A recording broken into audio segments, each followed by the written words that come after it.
E aí, galera, beleza? Eu sou a Duda e hoje a gente vai dar continuidade ao assunto de medula. Na verdade, hoje a gente vai encerrar esse assunto, né? Essa vai ser a parte 3 sobre substância cinzenta e algumas aplicações clínicas também. Então, antes da gente iniciar, eu gostaria de pedir para vocês se inscreverem no canal. Não se esqueçam de se inscrever, porque isso é muito importante, né? Para a gente continuar produzindo aqui conteúdos para vocês.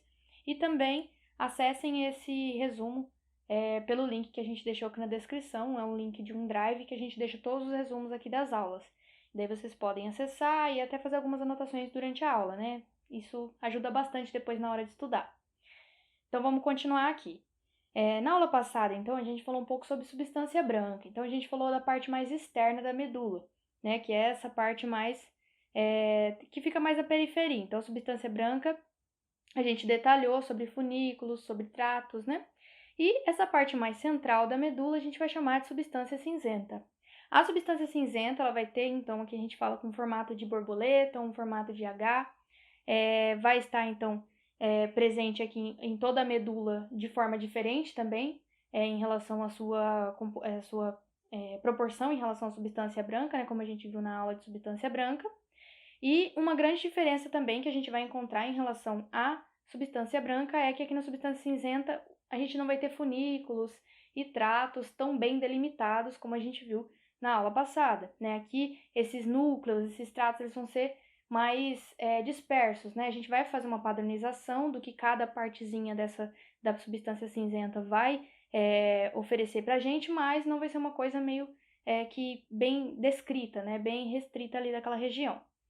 Outra coisa é que a gente tem que relembrar que essa região de substância cinzenta é a região onde fica o núcleo do neurônio. Então, a região da substância branca vai ser a região dos axônios e o núcleo vai ficar na substância cinzenta, né? Então, essa é uma característica que vai dar até essa coloração diferente, tanto para a substância branca como para a cinzenta também.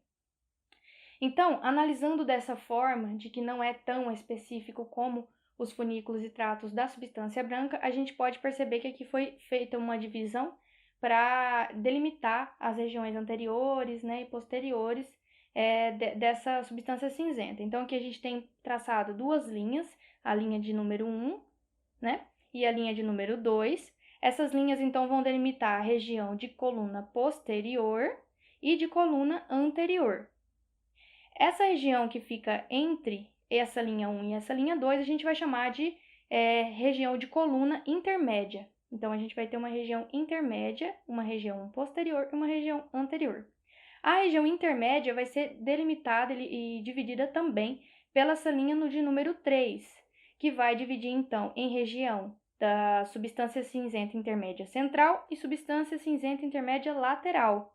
Sendo que na região de substância intermédia lateral, a gente ainda vai ter essa pontinha aqui que a gente vai chamar de coluna lateral, que depois a gente vai caracterizar ela e onde ela vai estar presente, né? Então, aqui a gente tem, né, que a coluna lateral vai fazer parte da substância intermédia lateral, como a gente acabou de falar. A coluna anterior, que vai ser essa aqui, ela vai ser delimitada e dividida também em duas partes, que a gente vai chamar de cabeça e base, sendo que a base vai ser aquela que vai estar mais em contato ali com a região intermédia, né, da substância cinzenta. E a coluna posterior, a gente vai ter uma subdivisão também em base, pescoço e ápice, sendo que na região de ápice a gente vai encontrar uma região chamada substância gelatinosa, que já já a gente vai comentar. Essa divisão aqui da coluna posterior, a gente conseguiu ver bem nessa imagem aqui, que a gente viu na aula passada, ó. Aqui a gente vai ter a região do ápice, aqui a região da cabeça e aqui a região do colo. Essa é uma subdivisão da coluna posterior da substância cinzenta. Uma forma mais clara de ver. Nessa imagem aqui, a gente consegue perceber que existem formas diferentes de se dividir e de se caracterizar cada parte da substância cinzenta, né? Então, aqui do lado esquerdo, a gente tem algumas lâminas, né? Que a gente chama de lâminas de Richet. É uma forma de subdividir e cada um desses números aqui vai ter uma funcionalidade dentro da substância cinzenta, né? E aqui a gente tem uma forma mais específica, né? Caracterizando essas lâminas aqui que a gente viu, né? Então, é uma das formas também de se delimitar, né? Essa forma aqui é uma forma mais ampla e essa daqui é uma forma mais específica de cada parte da medula, então. Então, falando um pouquinho sobre os neurônios, né? A gente vai ter uma classificação específica de neurônios medulares, né? Então, a gente vai ter neurônios radiculares, a gente vai ter neurônios cordonais e a gente vai ter neurônios de axônio curto. Começando então pelos neurônios radiculares, a gente vai ter uma subdivisão desses neurônios, tanto na região de neurônios viscerais como de neurônios somáticos, né? Os neurônios viscerais, eles vão estar mais associados, então, à característica do sistema nervoso autônomo. Esse sistema nervoso autônomo, então, vai ser subdividido em simpático e parasimpático. Sendo que o simpático, né, que a gente vai estudar depois, sistema nervoso autônomo, mas o simpático ele vai estar concentrado na região tóraco-lombar, e o parasimpático vai ser crânio sacral, né? Então, no caso da medula, vai ser a parte sacral que vai estar associada ao parasimpático. Então, esses neurônios vão estar presentes aqui, eles vão ser neurônios pré-ganglionares, né? Antes de fazer sinapse ali no gânglio somático, o gânglio autônomo, né? Que pode ser simpático ou parasimpático também. Falando um pouquinho, então, dos neurônios radiculares somáticos, eles vão ser aqueles que vão inervar aqueles músculos estriados esqueléticos, né? Aqueles que a gente controla. Então, esses aqui a gente vai ter eles subdivididos, então, aqui eles vão estar saindo ali da região da coluna anterior, como a gente explicou, né? A parte da coluna anterior vai ser, a região anterior da medula vai ser aquela que vai sair, vai sair as raízes radiculares, né? Sendo que na região posterior vai ser a entrada dessas raízes. Então, na região da coluna anterior a gente vai ter a saída, então, desses neurônios. Eles vão ser neurônios, então, que vão ser classificados em neurônios alfa e neurônio gama, sendo que os neurônios alfas, eles são aqueles que são maiores, eles são mais grossos também, e eles vão estar ali, vão ser destinados para a inervação de fibras musculares. E eles vão, então, ajudar ali na contração muscular. Só que eles não vão estar dentro dos fusos, né? Eles vão estar fora dos fusos neuromusculares. E, juntamente com esses fusos, então, eles vão formar uma coisa chamada unidade motora. Já no caso dos neurônios gama, eles são neurônios menores, né? Eles são neurônios que são mais finos, né? Em comparação com o alfa, e eles vão estar dentro dos fusos. Então, eles vão fazer a inervação motora também, e vão estar dentro dos fusos. Então, essa é uma diferença entre o alfa e o gama, as diferenças entre eles, né? Já no caso dos neurônios cordonais, eles vão ser aqueles que vão fazer a ligação entre a substância cinzenta e a substância branca. Né? Então, esses neurônios, né, eles vão fazer essa ligação. Eles podem tomar uma direção ascendente ou uma direção descendente, né, para poder formar aqueles funículos que a gente viu da medula. Então, como ele vai se associar à substância branca, ele pode subir, ascender ou descender, né? Sendo que eles também podem cruzar o plano mediano, ou eles podem continuar no mesmo plano, que a gente vai chamar de ou homolateral, quando continua, e quando cruza, heterolateral. Nos neurônios cordonais, aí a gente vai ter esses cordonais, eles vão ser divididos em neurônios cordonais de projeção e neurônios cordonais de associação. Os de projeção vão ser aqueles que eles vão ter um axônio ascendente longo que vai sair da medula. Então, eles vai para as estruturas fora da medula. Vão integrar, então, aquelas vias ascendentes que a gente viu. Já os neurônios de associação, eles vão, então, passar para essa substância branca, vão se bifurcar, então, em um ramo ascendente e em um ramo descendente, e eles vão estar ali terminando na própria medula. Então, eles vão continuar na substância cinzenta da própria medula, eles não vão ficar saindo dessas regiões, né? E aí, então, ela vai fazer esse mecanismo de integração dos segmentos medulares, essa via de associação, por isso que a gente chama, né, de associação, porque ele vai associar essas várias regiões da medula. E vão provocar, então, a realização desses reflexos intersegmentares da medula, que vai ser muito importante, né? Então, essa vai ser a função específica dos neurônios cordonais. Já no caso dos neurônios de axônio curto, né, vão ser aqueles que eles vão ter um pequeno tamanho e eles vão estar ali, então, os neurônios vão estar presentes na substância cinzenta, vão estar nessa região. E eles vão fazer, então, vão se ramificar, né, seu corpo, vão estabelecer conexões entre fibras aferentes e fibras que penetram ali nas raízes, né, dorsais, tanto de neurônios motores quanto sensitivos. Aqui é muito importante a gente relembrar daquele ato reflexo, né? Aqui a gente tem uma imagem até do ato reflexo. O interneurônio, então, ele vai fazer essa associação aqui, entre uma raiz, então, sensitiva e uma raiz motora. Né? Então, ele vai fazer essa interligação aqui sem necessitar passar lá pelo sistema nervoso central. Aqui ele até destaca uma célula de Henschel, né, que vai ser uma célula específica inibitória, né? Ela vai inibir neurônios motores. Ela vai estar presente também como uma via inibitória, né, que vai atuar ali na região mesmo de medula, de substância cinzenta, né? Vai ser um neurônio pequeno, né, que vai estar associado ali a essa inibição. Já no caso dessas questões de reflexo, né, eu até trouxe aqui para vocês verem, esse daqui é o martelinho que a gente usa para fazer exame neurológico de reflexo. E essa imagem aqui a gente vai ter então esse reflexo, a gente vai ter então reflexo patelar, né? Você vai ter aqui então um estímulo sensitivo, esse estímulo sensitivo vai até a medula, ao chegar na medula ele vai fazer sinapse ali com o neurônio, com o interneurônio, né? Como a gente acabou de comentar. E esse interneurônio vai fazer então sinapse com um neurônio motor, que vai fazer com que a perna, né, da pessoa acaba se levantando sem ser algo consciente, né? Vai ser algo reflexo mesmo. Por isso que a gente chama de ato reflexo, né? Vai ser, inclusive, uma coisa muito importante para a gente avaliar como que está esse ato reflexo do paciente, é esse tipo de teste, né? Tem vários outros também, mas esse daqui é o que eu trouxe para vocês analisarem, né? E vai estar associado, então, a esses neurônios de axônio curto ou interneurônio, né? Como a gente acabou de falar. Então, falando um pouquinho sobre esses núcleos e lâminas da substância cinzenta da medula, né? Então, a gente vai ter que eles não vão ser bem definidos, como eu comentei no início, né? A gente vai ter o agrupamento deles em grupos mediais e laterais e vão ter cada um as suas posições, né? Os núcleos, então, do grupo medial, ele vai estar mais associado ao esqueleto, então, do tronco, né? Então, vai ser o esqueleto axial. Já no caso do grupo lateral, vai estar mais associado ao apendicular, que seria aos membros superiores e membros inferiores. Então, os neurônios de grupo medial vão estar associados a esqueleto axial e os neurônios presentes no grupo, então, lateral, vai estar associados, então, a essa inervação dos músculos apendiculares. Sendo que, né, aqui nessa imagem a gente vai conseguir ver bem.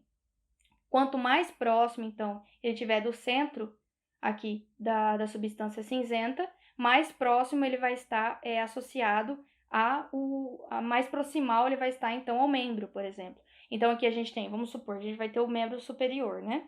A região mais proximal do membro superior vai ter seus neurônios, então, saindo da região mais próxima do centro da medula. Já a região mais lateral aqui, a gente vai ter essa região mais da ponta do dedo, por exemplo. Então, quanto mais lateral da medula, mais distante, mais distal vai estar do membro em questão, né? Além disso, a gente também vai ter a coluna posterior também atuando.